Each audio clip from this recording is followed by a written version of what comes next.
প্রিয় দর্শক, আমি সময় ইসলাম, মেট্রোসাম টু দ্য পয়েন্টে সকলকে স্বাগত জানাচ্ছি। আজ আমরা সেই কথা বলবো ভোট আর রাজনীতি নিয়ে। যদিও পৃথিবীর সবচেয়ে বড় জনসংখ্যার দেশ এবং বৃহত্তম গণতন্ত্রের দেশ ভারতে আজকে প্রথম দফা ভোট হচ্ছে এবং আমরা যতটুকু জানি তাদের যে আজকে ২৭টি রাজ্যে ১০২টি আসনে ভোট হলো, সেখানে কিন্তু প্রায় 80% ভোট কাস্ট হয়েছে। সেটা হচ্ছে আপডেট খবর জানাচ্ছে এবং বেশ কিছু জায়গায় বিক্ষিপ্ত সংঘর্ষ হয়েছে। কিন্তু আমরা কথা বলবো আমাদের উপজেলা ভোট নিয়ে। ৮ মে আমাদের প্রথম ধাপের উপজেলা নির্বাচন হতে যাচ্ছে। উপজেলা নির্বাচনে সরকারি দল কিন্তু শুরুতেই জানিয়ে দিয়েছে যে ভোটের উৎসবটা রাখতে এবং পার্টিসিপেশন বাড়াতে তারা এই উপজেলা ভোটে তারা কোনো দলীয় প্রতীক দিচ্ছে না, অর্থাৎ নৌকা প্রতীক দিচ্ছে না। এবং সর্বশেষ দলের যেটা হাইকমান্ড আসলো গতকালকে, সেটা হচ্ছে উপজেলা ভোটে কোনো মন্ত্রী এমপিদের আত্মীয় স্বজন ছেলে মেয়ে এই ভোট করতে পারবে না। খুবই ভালো কথা, কিন্তু প্রশ্ন হচ্ছে যে তাহলে ভোটটিকে নির্দলীয় করে তাহলে স্বাধীনতা দিয়ে লাভটা কি হলো যদি সকলের মতোই ভোটটি করতে না পারে? প্রশ্ন হচ্ছে এমপি মন্ত্রীদের আত্মীয় স্বজন প্রভাব বিস্তার করছে ভোটে এবং আমরা সমসাময়িক বেশ কিছু ঘটনা জানি, কিডন্যাপ থেকে শুরু করে নানান হামকি ধমকি। এখন বড় প্রশ্ন যে বিএনপি যদি ভোটে না আসে, সেই কারণে হয়তো শাসক দলকে তাদের পলিটিক্যাল স্ট্র্যাটেজি চেঞ্জ করতে হয়। কিন্তু সেই ক্ষেত্রে বিএনপি ভোট বর্জন করছে, ভোট প্রত্যাখ্যান করছে, কিন্তু বিএনপি হয়তো তাদের কর্মীদের ভালোবাসা কিংবা ক্ষোভের কারণ হচ্ছে এই ভোটগুলোতে না আসা, তাদের সাথে জনগণের সম্পৃক্ততা দূরে সরে যাচ্ছে। কিন্তু সরকারি দল ভোটে এসেও লাভটা কি করছে? ভোট হয়ে যাচ্ছে, কিন্তু এইভাবে এরকম করে ভোট করে অনেকেই মনে করছেন যে আওয়ামী লীগের মধ্যে যে একদম তৃণমূলে গৃহদাহ শুরু হয়েছে এবং সকলের মধ্যে ক্ষোভটা হয়েছে, এই ক্ষোভটা নিরসন করাটা কি খুব সহজ হবে? আমি জানি না। সম্মানিত যারা আলোচক আছেন তারাই আজকে এই ভোট নিয়ে কথা বলবেন। আর আমাদের আজকে বিষয় পুনর্বার বয়কটে বিএনপি। আমাদের সঙ্গে আছেন অ্যাডভোকেট সাইফুজ্জামান শেখর, সাবেক সংসদ সদস্য, বাংলাদেশ আওয়ামী লীগ। সঙ্গে আছেন এবিএম মোশাররফ হোসেন, প্রশিক্ষণ বিষয়ক সম্পাদক, বাংলাদেশ জাতীয়তাবাদী দল বিএনপি। দুজনকে স্বাগত। অ্যাডভোকেট সাইফুজ্জামান শেখর, প্রথম কথা হচ্ছে নিশ্চয়ই পলিটিক্যাল একটা স্ট্র্যাটেজির কারণে আপনার উপজেলা ভোটে নৌকার প্রতীকটা দিলেন না। সেটা নিয়ে বিরোধী মতের আবার অনেক রকম অভিযোগ আছে যে আপনাদের নৌকার কথা শুনলে কেউ আর ভোট দিতে আসবে না বলে আপনারা প্রতীক থেকে সরে গেলেন। সর্বশেষ যেটি সিদ্ধান্ত, আপনাদের দলের এমপি মন্ত্রীদের কোনো আত্মীয় স্বজন ভোটে দাঁড়াতে পারবে না উপজেলা ভোটে। কেন? প্রথম যেটা কথা সেটা হচ্ছে যে আমরা জাতীয় সংসদ নির্বাচনকে প্রতিদ্বন্দ্বিতাপূর্ণ করবার জন্য আমরা আমাদের দলের মধ্যেই আমরা প্রার্থীদেরকে স্বতন্ত্র প্রার্থী বা এটা আপনি ইন্ডিপেন্ডেন্ট প্রার্থী, এটাকে আমরা স্বাগত জানিয়েছি। আমরা দলীয় গঠনতন্ত্র অনুযায়ী আমাদের যে ব্যবস্থা নেওয়া দরকার, নৌকার বাইরে যারা ইলেকশন করবে তাদের, আমরা সেটাকে শিথিল করেছি শুধুমাত্র প্রতিদ্বন্দ্বিতাপূর্ণ নির্বাচন করবার জন্য, জনগণকে ভোটে আনার জন্য। এখানে যদি বিএনপি বা অন্যান্য শক্ত বিরোধী দল নির্বাচনে আসতো তাহলে হয়তো আমরা কঠোর হতাম, আমরা বিদ্রোহী প্রার্থীদেরকে বা স্বতন্ত্র প্রার্থীদেরকে আমরা কখনোই ওয়েলকাম জানাতাম না, আমরা শক্ত হাতে প্রার্থী করতাম। এখন যে স্থানীয় সরকার নির্বাচনে যে প্রতীক বরাদ্দের যে বিষয়টি চালু হয়েছিল, সেটাকেও আমরা এই উপজেলা নির্বাচন কেন্দ্রিক আমরা ওটাকে স্থগিত রেখেছি। আমরা স্বাধীনতা দিয়েছি যে, এবং দেখেছেন যে আমরা আমাদের কেন্দ্রীয় আওয়ামী লীগের পক্ষ থেকে বলে দেওয়া হয়েছে মন্ত্রী, এমপি, জেলা আওয়ামী লীগের সভাপতি, সাধারণ সম্পাদক, জেলা পরিষদের চেয়ারম্যান, তারা নির্বাচনে কোনো রোল প্লে করবে না। অর্থাৎ যে ইচ্ছে সে দাঁড়াবে এবং জনগণ যাকে যোগ্য মনে করবে তাকে ভোট দেবে। কিন্তু আমরা লক্ষ্য করলাম যে কিছু কিছু আসনে আমাদের এমপি বা মন্ত্রী বা আমাদের স্থানীয়ভাবে প্রভাবশালী আওয়ামী লীগ নেতৃবৃন্দ তাদের আত্মীয় স্বজনকে দাঁড় করিয়ে একটু পরিবেশটা, নির্বাচনের নির্বিঘ্ন পরিবেশটা একটু প্রভাবিত করার একটা চেষ্টা আমরা দেখলাম। এটা যখন দেখলাম তখনই আমরা কেন্দ্রীয় আওয়ামী লীগের পক্ষ থেকে নির্দেশনা জারি করা হয়েছে যে এমপি এবং মন্ত্রী তাদের কোনো আত্মীয় স্বজন ইলেকশনে অংশগ্রহণ করতে পারবে না। বিষয়টি যেটা হচ্ছে সেটা হচ্ছে কি, আওয়ামী লীগ একটি বৃহৎ রাজনৈতিক সংগঠন। এখানে একাধিক প্রার্থী আছে যারা যোগ্যতা রাখে এমপি হওয়ার, যোগ্যতা রাখে আপনার উপজেলা চেয়ারম্যান হওয়ার। এখন যেহেতু একজনকেই মনোনয়ন দেওয়ার সুযোগ আছে, একজনকেই মনোনয়ন দিয়েছে, এমপি হয়েছেন, এখন অন্যদেরকে তো সুযোগ করে দিতে হবে। এখন আপনি এমপি হয়েছেন, আপনার ছেলেকে যদি আপনি বা আপনার মেয়েকে যদি আপনি উপজেলা চেয়ারম্যান বানাতে চান, তাহলে অন্যদের জন্য দ্বারটা একটু সংকুচিত হয়ে যায়। তো এই বিভিন্ন দিক বিচার বিশ্লেষণ করে নির্বাচনে জনগণের স্বতঃস্ফূর্ত অংশগ্রহণ, অবাধ যাতে ক্ষমতায় এরা এমপিরা আছেন, মন্ত্রীরা আছেন, তারা যাতে কোনো প্রভাব বিস্তার করতে না পারেন। এই সিদ্ধান্তটা নিতে হলো এই কারণে নিজেদের অস্ত্রে নিজেরাই ঘায়েল হচ্ছেন। এটা আমরা ওইভাবে আপনি আমি সহজ করে বলি না, আমি বলি আপনি এটা ঘায়েলের কোনো বিষয় না। আমরা পরিবেশটাকে যত অবাধ করতে পারি, যত প্রভাব মুক্ত করতে পারি, জনগণের না না, এটা তো গৃহদাহের কিছু নাই। রাজনৈতিক দল আওয়ামী লীগ একটি বড় রাজনৈতিক দল। আমার উপজেলা চেয়ারম্যান হওয়ার একটা উপজেলায় ৫ জন ৭ জন ১০ জন যোগ্যতা সম্পন্ন লোক আছেন। আমরা সকলের জন্য দ্বার উন্মোচন করে দিচ্ছি। তারা জনগণের সকলের জন্য তো করে দেওয়ার জন্য আপনারা এটাকে উন্মুক্ত রাখলেন। আমি বুঝতে পেরেছি আপনার কথা। আমার কথা হচ্ছে কি, একজন এমপি হয়েছে, তার ভাইয়ের বা তার ছেলের তো আর এই উপজেলা চেয়ারম্যান দরকার নেই। ওনার বাবা তো এমপি, তাহলে মেয়ে কি সিটি কর্পোরেশনের মেয়র হলেন? না না, সেটা তো আগে হয়েছে। আগে হয়েছে, যেটা হয়ে গেছে সেটা হয়ে গেছে। অবস্থা বুঝে আপনাদের ব্যবস্থা, আমরা অবস্থা বুঝে ব্যবস্থা নিচ্ছি। যেখানে মনে হচ্ছে যে কিছুটা গণতান্ত্রিক পদ্ধতি বা জনগণের অংশগ্রহণ কিছুটা হলেও প্রভাবিত হচ্ছে, সেখানেই আমরা সংস্কারটা করছি। তার মানে বিএনপি যদি এই ভোটগুলোতে আসতো, তাহলে আর এই ধরনের পলিটিক্যাল স্ট্র্যাটেজি আপনাদের নিতে হতো না। আমরা নৌকা দিতাম। বিএনপি যদি ভোটে আসতো, নৌকা দিতাম। তার বিএনপি ভোটে না আসে একটা ভ্যাকুয়াম অবস্থা তৈরি করেছে। আমি যেটা বলি যে সকল রাজনৈতিক সংগঠন যদি নির্বাচনে আসে, নির্বাচনের বিউটি থাকে আর এক রকম। আপনি পার্শ্ববর্তী দেশ ভারত দেখেন, আপনার কেজরিওয়াল দিল্লির মুখ্যমন্ত্রী, ইতিহাসের প্রথমবারের মতো একজন মুখ্যমন্ত্রী জেলখানায়। একটি রাজনৈতিক সংগঠনের সমস্ত বড় বড় নেতাদেরকে জেলখানায় নিয়ে গেছে। তারা কি নির্বাচন বর্জন করেছে? না, তা করেনি। 2000 প্রায় 2.5 থেকে 3,000 প্রায় 3,500 রাজনৈতিক দল এই ভোটে অংশ নিয়েছে। আমার কথা যেটা, যে গণতান্ত্রিক পদ্ধতিতে সরকার পরিবর্তন বা জনগণের আশা আকাঙ্ক্ষার প্রতিফলন ঘটানোর একটি জায়গা, সেটা হচ্ছে নির্বাচন। তা আপনি যদি নির্বাচনেই অংশগ্রহণ না করেন, তাহলে নির্বাচনটা আপনি অবাধ করতে পারবেন। এবার বোধহয় যাওয়া দরকার গণতান্ত্রিক পদ্ধতিতে আপনি সরকার পরিবর্তন করবেন কি? হ্যাঁ, মোশাররফ সাহেব শুনলেন তো, ভোটে যদি আপনারা না আসেন, তাহলে গণতন্ত্রই রক্ষা করবেন কি করে, দলই রক্ষা করবেন কি করে? আবার সেই পুনর্বার উপজেলা ভোট বয়কট, লাভ কি? ধন্যবাদ আপনাকে, ধন্যবাদ আমার সহ-আলোচক অ্যাডভোকেট শেখর। এখানে আপনি একটু যদি শেখর সাহেবের বক্তব্য বিশ্লেষণ করেন, তাহলে আপনি লক্ষ্য করবেন যে আওয়ামী লীগ কিন্তু নিজেদের কাছেই নিজেরা নিরাপদ মনে করছে না, যার জন্য এমপিদের নির্দেশনা দিতে হচ্ছে কোনো প্রার্থী দেওয়া যাবে না, কোনো নির্বাচনে প্রচারে অংশগ্রহণ করা যাবে না, এলাকায় প্রভাব বিস্তার করা যাবে না। অর্থাৎ আমরা এতদিন যে কথাগুলি বলে আসছি, সেটা কিন্তু এখন আওয়ামী লীগ তার মর্মে মর্মে উপলব্ধি করছে। নিজেরা ইলেকশন করতে গিয়ে যখন নিজেরা, আমরা মামুরা, আমরা স্বতন্ত্র, আমরা বিদ্রোহী, তখন কিন্তু নিজেরা এই পরিস্থিতি মোকাবেলা করতে হচ্ছে। এখন বিএনপির মতো একটি অপোনেন্ট দল, যেই দলটি আওয়ামী লীগের ক্ষমতার মূল প্রতিদ্বন্দ্বী, তারা যদি ইলেকশন করতে, আপনি একটু চিন্তা করেন তাহলে পরিস্থিতিটা কি হতো? তার মানে আপনার এখন নিজেরা যে ভোট করে যে জায়গাটা তৈরি হয়েছে সংঘর্ষ এবং সংঘাতের, আপনারা থাকলে এবং আপনারা যে অভিযোগ করছেন, আপনারা বলছেন আপনাদের অভিযোগটা সত্য, 100% সত্য। আপনি একটু দেখেন যে আমরা এই যে বিএনপি নির্বাচনগুলো হয়েছে, মানে আমি তো নিজেও দুটা নির্বাচন করেছি আওয়ামী লীগের, একটা 2008-এ 2018-তে। এখন একটা শেখর সাহেব এমপি নির্বাচিত হয়েছেন, দীর্ঘ দায়িত্ব পালন করেছেন। এখন একটা বাংলাদেশের নির্বাচনকে উন্মুক্ত কম্পিটিশন, আপনি জনগণের কাছে যাবেন, আপনি আমার ম্যানিফেস্টো আপনি কি করবেন জনগণের জন্য, জনগণ যদি আপনার প্রতি আস্থা আসে, জনগণ আপনাকে সমর্থন জানাবে।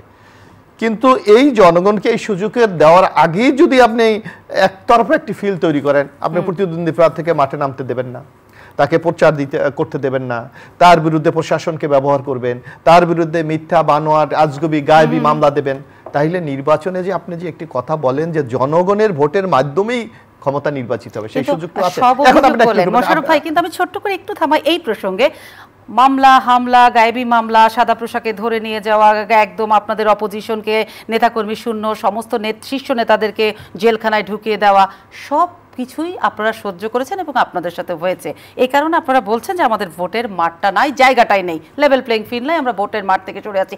এর চেয়েও ভয়াবহ অভিযোগ ভারতে সরকারি দলের প্রতি, প্রত্যেকটা বিরোধী দলের, তারা তো করেনি। না, আপনি এখন একটা জিনিস লক্ষ্য করতে হবে, ভারতের নির্বাচন কমিশন কিন্তু একটি শক্তিশালী প্রতিষ্ঠান। সেখানেও এবার আমি একটু বলি না, নির্বাচন কমিশনের বিরুদ্ধে তার কারো অভিযোগ নেই। আপনি যে কটা নির্বাচন না, এবার নির্বাচন কমিশনের আইনই বদল করা হয়ে গেছে। আমি ভারতের নির্বাচন সম্বন্ধে আমার মানে যথেষ্ট আমি পড়াশোনা করে আমি দেখেছি, সেখানে নির্বাচন, যেমন আপনাকে একটা উদাহরণ দেই, আপনাকে 1977 সালের, না আমি 24-এর কথা বলছি, আমি একটু বলি আপনাকে, 1977 সালের একটা যখন টিএস সেশন ছিলেন, তখন ইন্দিরা গান্ধী প্রধানমন্ত্রী, উনি উত্তরপ্রদেশে একটি সভা করতে যাবেন। নির্বাচন কমিশন বললেন যে না, ওখানে আইন শৃঙ্খলা রক্ষা না, তাকে পদ থেকে নিয়ে আসলো। কিন্তু বাংলাদেশে মাননীয় প্রধানমন্ত্রী যদি কোথায় মুভ করে, নির্বাচন কমিশনের কি এই সক্ষমতা আছে তাকে কোথাও বাধা দেওয়ার?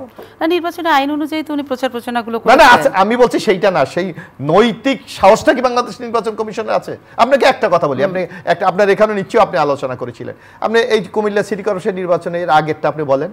নির্বাচন কমিশন বাহার সাহেব মাননীয় সংসদ সদস্য তাকে বলেছে এলাকা থেকে চলে আসার জন্য, তাকে চিঠি দিয়েছে। নির্বাচন কমিশন কি সেই সক্ষমতা দেখাতে পেরেছে যে তাকে এক পা তার এলাকা থেকে বাইরে দেওয়ার মতো? অর্থাৎ যেই নির্বাচন কমিশন নতজানু সরকার কি বলে তার শোনার জন্য তারা সব সময় অনুগত ছাত্র হিসেবে দায়িত্ব পালন করে। মোশাররফ ভাই, আমি একটু থামাই। এবার নির্বাচন কমিশন, ভারতের নির্বাচন কমিশনে ইতিহাসের সবচেয়ে বেশি সুপারসিড করে দুজন যে নির্বাচন কমিশনারকে নিয়োগ দেওয়া হয়েছে তারা হচ্ছে মোদী সরকারের অনুগত এবং সরকারের আমলা ছিলেন, এবং যে নিয়ম অনুযায়ী নির্বাচন কমিশনার নিয়োগ দেওয়া হয় এবার সেটা করা হয়নি। তারপরেও কিন্তু প্রত্যেকটা বিরোধী দল ভোটে প্রতিবাদ করেছে। না, সেখানে তো একটা প্রতিষ্ঠান দাঁড়িয়েছে, প্রতিষ্ঠান দাঁড়িয়েছে, কিন্তু আপনি আমাদের দেশে কি সেই সক্ষমতা আমরা দেখাতে পাচ্ছি? আমি একটা কথা বলি, নির্বাচন কমিশন বাদ দেন, আমরা তো নির্বাচনে যাইনি। এই যে নাটোরে একটি ঘটনা ঘটেছে, কারণ আপনার যখন শিডিউল ঘোষণা হয় তখন কিন্তু আমরা কি জানি যে প্রশাসন তখন নির্বাচন কমিশনের অধীনে চলে যায়। আপনি নাটোরে একজন প্রতিমন্ত্রী পলক সাহেব, তার এরিয়া আপনি দেখেন একজন প্রার্থী হয়েছে, তাকে গুম করে নিয়ে চলে গেছে। নির্বাচন কমিশনের কি কোনো চেতনাবোধ, তার কোনো ওই যে সে কি সুস্থ না অসুস্থ এরকম কোনো প্রমাণ কি আপনি পেয়েছেন? চিঠি দিয়েছে, তাকে তলব করা হয়েছে, চিঠি কেন দেবে?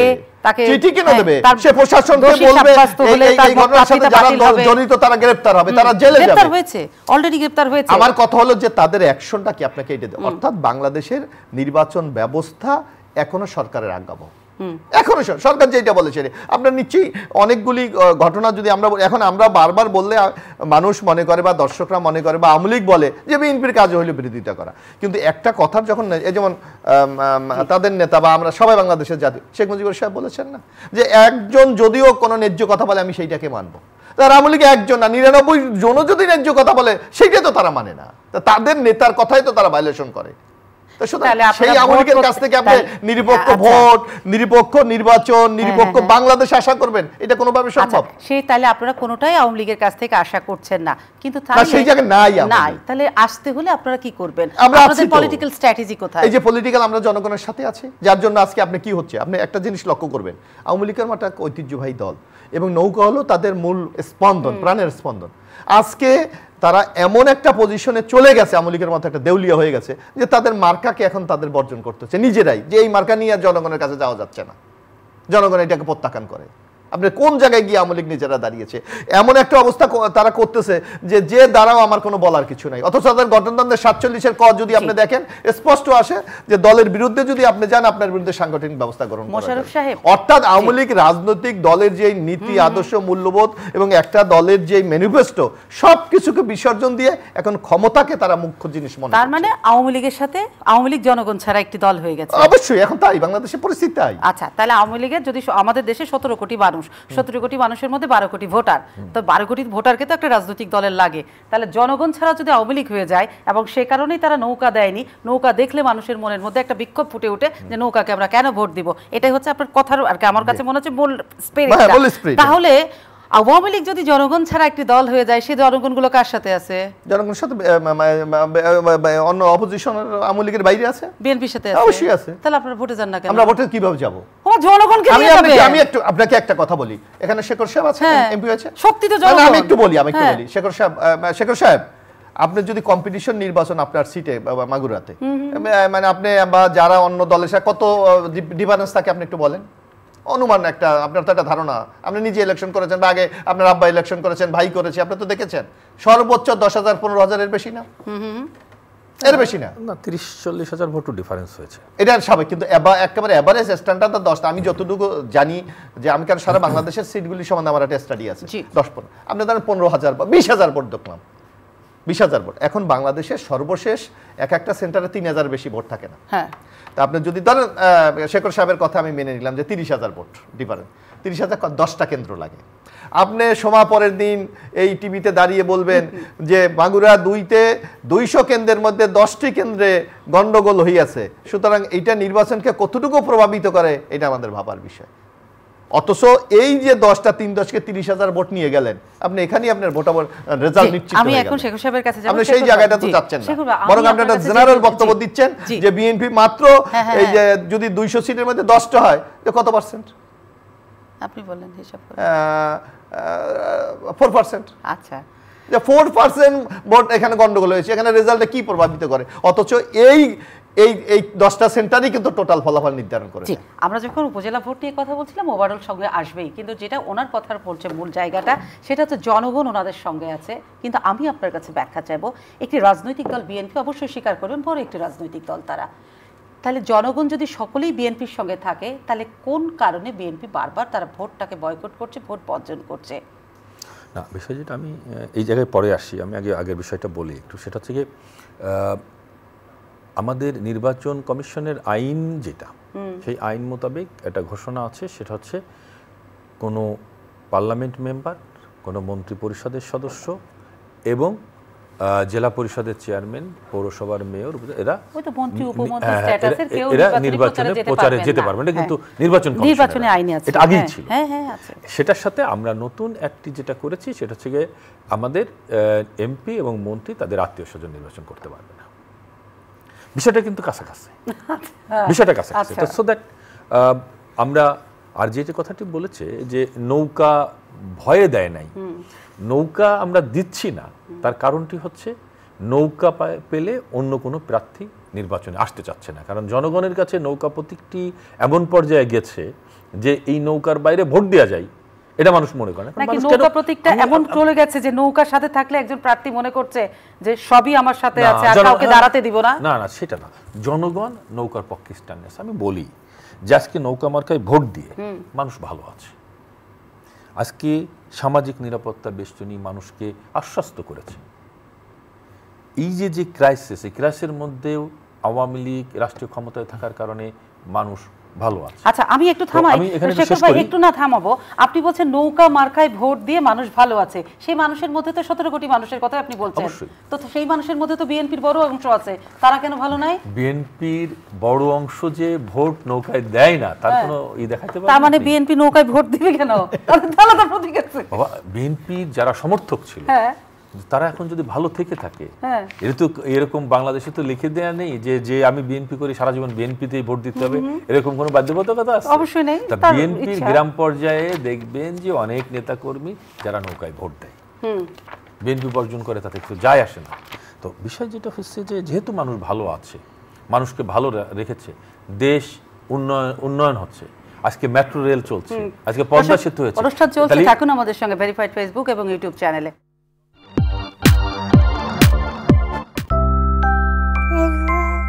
নিরাপত্তার গল্পটা আমরা বুঝি, আমরা বুঝি মায়ের উৎকণ্ঠা।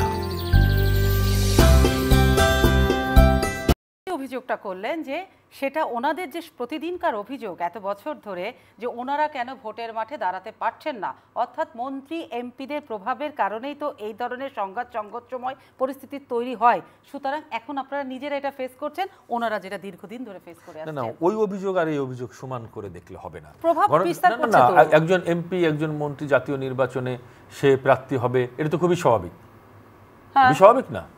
এখন নির্বাচন এই ভোটে যখন ওনারা যদি আসতেন, বিএনপি যদি শেখর সাহেব আসতেন, তাহলে তো একই প্রভাব বিস্তারটা আপনাদের সরকারি দলের মন্ত্রী এমপিরা ওনাদের উপরে দ্বারা করত। আপনি এর আগের উপজেলা নির্বাচনটা যদি আপনি লক্ষ্য করেন,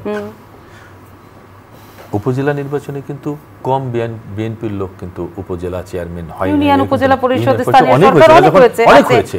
তাহলে এই সরকারের অধীনে যদি নির্বাচন নিরপেক্ষ না হয় তাহলে এই লোকগুলো কিভাবে হয়েছে? আপনি আমার উপজেলায় আমি বলতে পারি, আমার মাগুরা 4টি উপজেলায় উপজেলা চেয়ারম্যান ছিল বিএনপির, এবার আছে কে? পৌরসভার বিএনপি, এবার উপজেলায় কেউ আছে? যদি নির্বাচনেই না আসে তাহলে পরে থাকবে কি করে? প্রশ্নটা হচ্ছে নির্বাচনে আমি আসবো কি করে? আমার তো সমান মাঠ নেই, এটা তো ওনাদের অভিযোগ। নৌকা ছিল, এখন নৌকা থাকার কারণে জনগণ যেহেতু ভালো আছে নৌকার পক্ষে ভোট দিত। আমরা মাঠটাকে সমান করবার জন্য আমরা নৌকা প্রার্থী কার জন্য সমান? নিজেদের জন্য সমান নাকি সকলের জন্য সমান? বিএনপি আসলে বিএনপির জন্য সমানই থাকতো, বিএনপি আসলো না কেন? অনেক জায়গায় কিন্তু বিএনপি ইলেকশনে আসছে, আছে, হ্যাঁ আছে, কিছু কিছু জায়গায় সেটা খুবই ছোট্ট, কিন্তু আসছে তো। হ্যাঁ, তাদের জন্য এই পরিবেশটাই থাকবে, কারণ নৌকা দিলে পারে জনগণ নৌকার পক্ষে ভোটটি দিবে।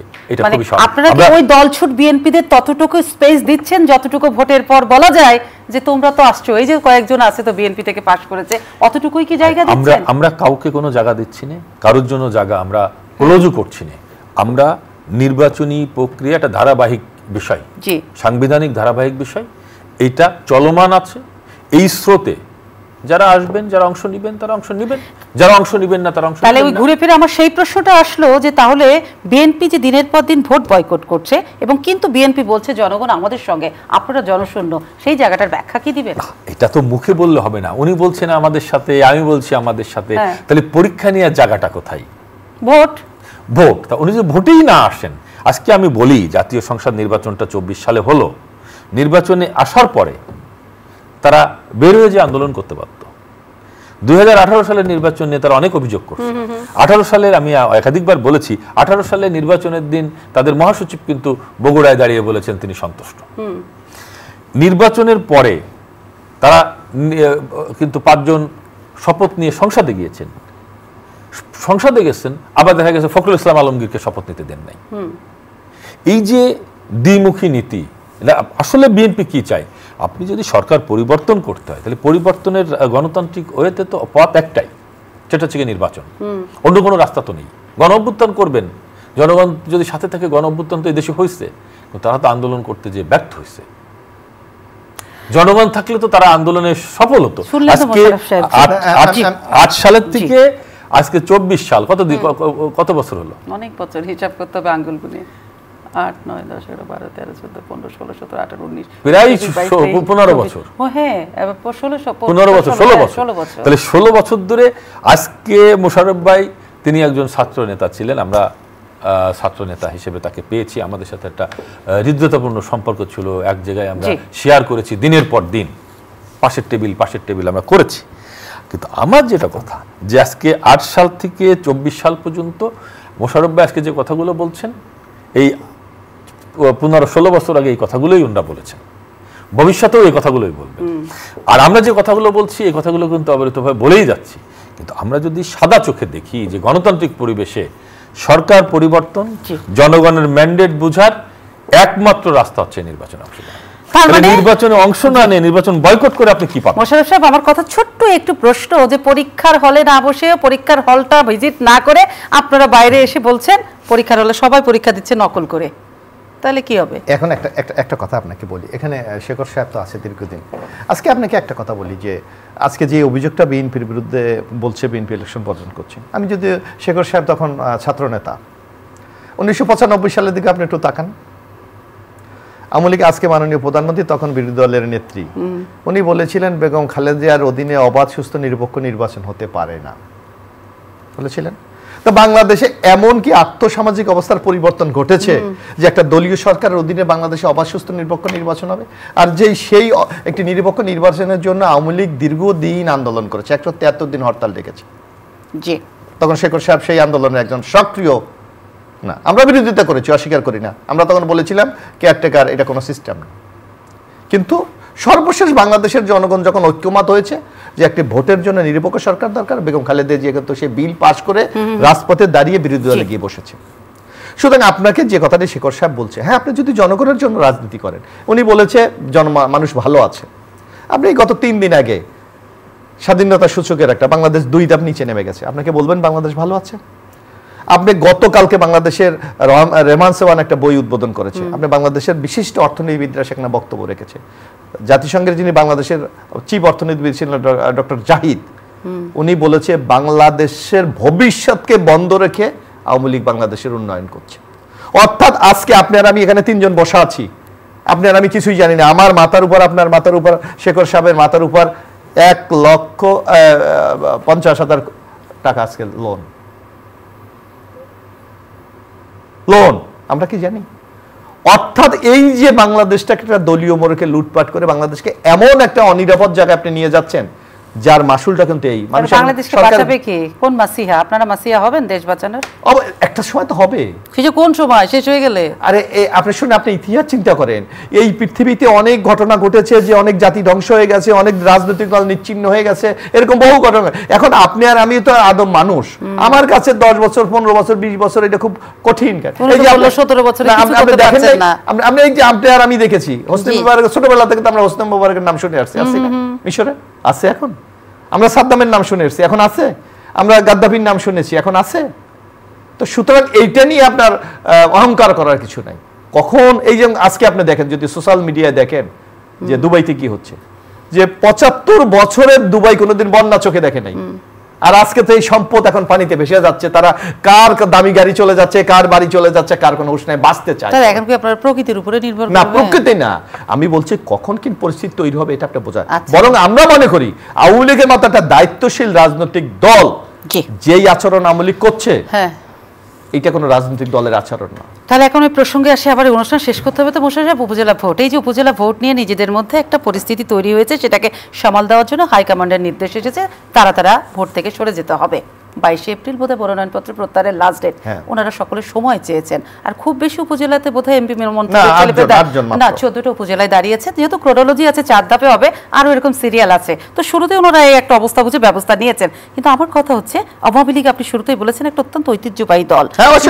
বড় কথা এই যে আমরা 7 জানুয়ারির ভোটে দেখলাম যে একটা, আপনারা ভাষায় যেটা বলে আমি আর ডামির ভোট, এবং আবার উপজেলা নির্বাচন নিয়ে এই ধরনের একটা পরিস্থিতি। তো আপনার কি মনে হয় যে এইরকম একটা ঐতিহ্যবাহী দল সাংগঠনিকভাবে দুর্বল হচ্ছে? দুর্বল না, গৃহদাহ হচ্ছে। আওয়ামী লীগ নিশ্চিহ্ন হয়ে যাচ্ছে, অলরেডি যাচ্ছে। কত পার্সেন্ট হয়েছে এই কাউন্ট আছে কি আপনার? এটা যদি আপনি আজকে একটি অবাধ সুষ্ঠু নিরপেক্ষ নির্বাচন, বাংলাদেশের মানুষ, আপনি তো বাংলাদেশের নাগরিক, আমি তো বাংলাদেশের নাগরিক, যদি আপনি একটি অবাধ সুষ্ঠু নিরপেক্ষ নির্বাচনের ব্যবস্থা করেন, তাহলে আওয়ামী লীগ পরিমাপ করতে পারবে তাদের অবস্থানটা কোথায়। মানে কোন জনপ্রিয়তার অবস্থান না সাংগঠনিক জায়গাটা? সামগ্রিকভাবে আওয়ামী লীগ চরমাটা বিধ্বস্ত অবস্থার মধ্যে আছে। শুধু এখন তারা টিকে আছে প্রশাসনের মাধ্যমে, এছাড়া আওয়ামী লীগ টিকে থাকার কারণ আপনি কেন নর্মাল একটি কথা, শেখর সাহেব তো দীর্ঘদিন রাজনীতি, আমরা একসাথে ছাত্র রাজনীতি করেছেন। আপনি একটু সিনিয়রি চিন্তা করেন, 7ই জানুয়ারি নির্বাচনের আগে আমরা দেখেছি একটা ট্রেনে আগুন দেওয়া হয়েছে, মানে দুঃখজনকভাবে 4-5 জন লোক মারা গেছে, গেছে না? জি জি জি।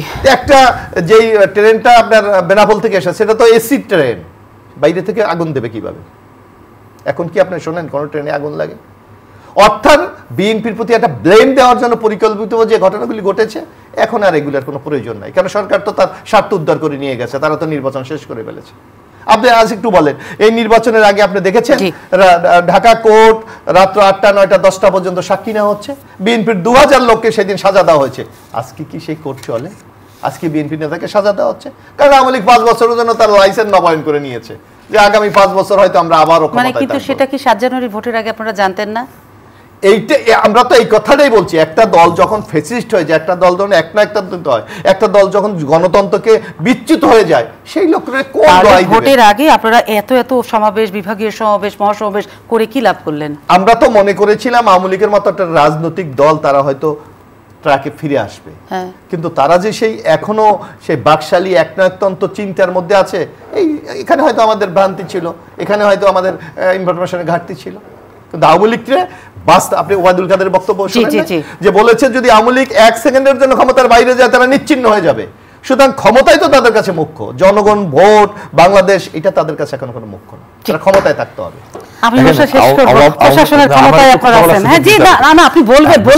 আমি শেষ করে একটু বিষয় যেটা হচ্ছে, আওয়ামী লীগ এমন কোনো ঠুনকো রাজনৈতিক সংগঠন না যে এটা শেষ হয়ে যাবে। 1975 সালের 15 আগস্ট জাতির জনক বঙ্গবন্ধুকে নির্মমভাবে হত্যা করেছে। আওয়ামী লীগের সমস্ত নেতাকর্মীদের উপর যে অমানসিক নির্যাতন হয়েছে, আওয়ামী লীগ কিন্তু শেষ হয় নাই। কারণ আওয়ামী লীগের ভিত্তিটা হচ্ছে গিয়ে জনগণের ভিতর, জনগণ যাদের সাথে থাকবে তাদেরকে নিশ্চিহ্ন করা যায় না। আর জনগণের মন পড়তে পারা হচ্ছে গিয়ে একজন রাজনীতিবিদদের সবচেয়ে বড় কোয়ালিটি। আওয়ামী লীগ জনগণের মন বুঝতে পারে, জনগণ কি চায় সেটা বুঝতে পারে। দেখেন 96-এর কথা ভাই এনেছেন, 96-এ পরিবেশ ছিল না খালেদা জিয়ার অধীনে নির্বাচন করার। জনগণের দাবির প্রেক্ষিতেই আওয়ামী লীগ সেদিন তত্ত্বাবধায়ক সরকারের জন্য আন্দোলন করেছে। যার যৌক্তিকতা আপনি পাবেন মাগুরা উপনির্বাচন, যার যৌক্তিকতা পাবেন মিরপুরের নির্বাচন, যার যৌক্তিকতা পাবেন আপনি সিটি কর্পোরেশন নির্বাচনের পরে লালবাগে গুলি করে মানুষ হত্যা করা সহ বিভিন্ন ঘটনার মধ্যে দিয়ে। এবং সেদিন জনগণের সমর্থন ছিল দেখেই 96 সালে 15ই ফেব্রুয়ারি নির্বাচন করার 1 মাসের মধ্যে তারা গণ অভ্যুত্থানের মধ্য দিয়ে বিদায় নিতে বাধ্য হয়েছে। আমরা 96 সালে রাষ্ট্রীয় ক্ষমতায় আসার পরে 2001 সালে সেই তত্ত্বাবধায়ক সরকারকে ওন করে আমরা বাংলাদেশের ইতিহাসে প্রথমবারের মতো শান্তিপূর্ণ উপায়ে ক্ষমতা হস্তান্তর করে এসেছি। আমরা বঙ্গভবনের থেকে গণভবনে আসতে 12 কিলোমিটার রাস্তা, মাননীয় প্রধানমন্ত্রী গণভবনে ঢোকার আগেই বিদ্যুৎ লাইন কেটে দেওয়া, টেলিফোন লাইন বিচ্ছিন্ন করা, আওয়ামী লীগের নেতাকর্মীদের বাড়ি আইন শৃঙ্খলা বাহিনীকে লেলিয়ে দেওয়া, 1400 অফিসারকে বদলি করা সহ 2001 সালের যে মেকানিজমটি নির্বাচন, সেই নির্বাচন করে এই যে আওয়ামী লীগ তত্ত্বাবধায়ক সরকারের উপর আস্থা রেখে শান্তিপূর্ণ উপায়ে ক্ষমতা হস্তান্তর করেছেন, সেখানে কিন্তু কুঠারাঘাত করলেন। এরপর থেকে কিন্তু আমরা বলে এসেছি যে এই টাইপের তত্ত্বাবধায়ক সরকারের কাছে এই সরকার ফিরবে না। মোশাররফ ভাই অর্থনীতিবিদদের কথা বলেছে, আমরা তথাকথিত অর্থনীতিবিদ সুশীল সমাজের রাষ্ট্র পরিচালনা দেখেছি 2 বছর। জনগণের কি দুর্দশা হয়েছিল সেটা জনগণ দেখেছে। আজকে জননেত্রী শেখ হাসিনার নেতৃত্বে যে সরকার চলমান আছে, এই সরকারের নেতৃত্বে বাংলাদেশের মানুষ ভালো আছে, বাংলাদেশের মানুষ নিরাপত্তা বোধ করছেন, বাংলাদেশের মানুষের উন্নয়ন দেখছেন। এই সব কিছু সুশাসন, এই যে অর্থনীতি, সারা পৃথিবী যখন বিপর্যস্ত হয়ে গেছে তখন বাংলাদেশ কিন্তু তার মধ্যে মাথা উঁচু করে দাঁড়িয়ে আছে। সব কিছু মিলে যেহেতু মানুষ ভালো আছে, মানুষ আওয়ামী লীগের সাথে আছে, এই কারণে এই আন্দোলন সংগ্রাম এসব করে বিএনপি আসলে পাত্তা পাবে না। বিএনপির এখন একটাই লক্ষ্য হওয়া উচিত যে ভোট করা। তারা যে ব্লেমগুলো করে যে আওয়ামী লীগ নির্বাচনকে প্রভাবিত করে, এটা ভোট করার পরে তারা এই আন্দোলনগুলো যদি করতো তাহলে হয়তো জনগণের কাছে তাদের গ্রহণযোগ্যতা বৃদ্ধি পেত, যদি আওয়ামী লীগ এই কাজটা করতো। কিন্তু আপনি পরীক্ষায় নামলেন না, আপনি আগেই বললেন যে অমুককে পাস করাই দিবে, তাইলে তো আর জনগণ আপনাদের সাথে যাবে না। পরীক্ষায় আমার যেটা কথা সেটা হচ্ছে কি, আগামী 4.5 বছর পরে আবার নির্বাচন, সেই নির্বাচনে আসেন, সেই নির্বাচনে অংশগ্রহণের মধ্য দিয়ে যদি জনগণ মনে করে যে আওয়ামী লীগ তাদেরকে ভালো রাখতে পারে নাই, বিএনপি আসলে ভালো রাখবে, তো তাদেরকে ভোট দেবে। নির্বাচন ছাড়া অন্য কোনো ওয়ে এই বাংলাদেশে নাই। জি, অনুষ্ঠান শেষ করতে হবে। যেটা শেখর সাহেব বলছেন যে বিএনপি তো পরীক্ষা দিতেই আসলো না, তাহলে কি করে তারা পাশ করবে, কি করে তারা আন্দোলন করবে? কিন্তু বিএনপির মূল কথা, আমরা পরীক্ষা দিতে যাব কিন্তু নিজেদের ছাত্রদের ঢুকে আমাদের ঢোকার সময় যদি গেট বন্ধ রেখে দেয়, তাহলে আমরা পরীক্ষার হলে ঢুকবো কি করে? সেটা হচ্ছে ওনাদের অভিযোগ। তা আজকে পরীক্ষার মধ্য দিয়ে শেষ হলো, কিন্তু গণতন্ত্র বলি আর নির্বাচন বলি, শেষ কথায় রাজনীতিবিদদের যেটা হয়, পলিটিক্যাল দলগুলোর ভোটে আসতে হবে। সেটা জনপ্রিয়তা যাচাই করার একটা জায়গা এবং ডেমোক্রেসিকে এগিয়ে নেওয়ার আরও একটা বড় জায়গা। তো সেই জায়গাতে দুটো দল মুখোমুখি দাঁড়িয়ে আছে। দেখা যাক, আরও অনেক ভোট আছে, আরও অনেক আন্দোলন হবে, অনেক পথ যেতে হবে। তারা তাদের মতো রাস্তা খুঁজে নেবে, পলিটিক্যাল স্ট্র্যাটেজি তারা তাদের মতো করে নিয়ে চলবে। আমি সোমা আজকের মতো অনুষ্ঠান শেষ করব। খুব ভালো থাকবেন আপনারা। ধন্যবাদ আবারও দুজনকে।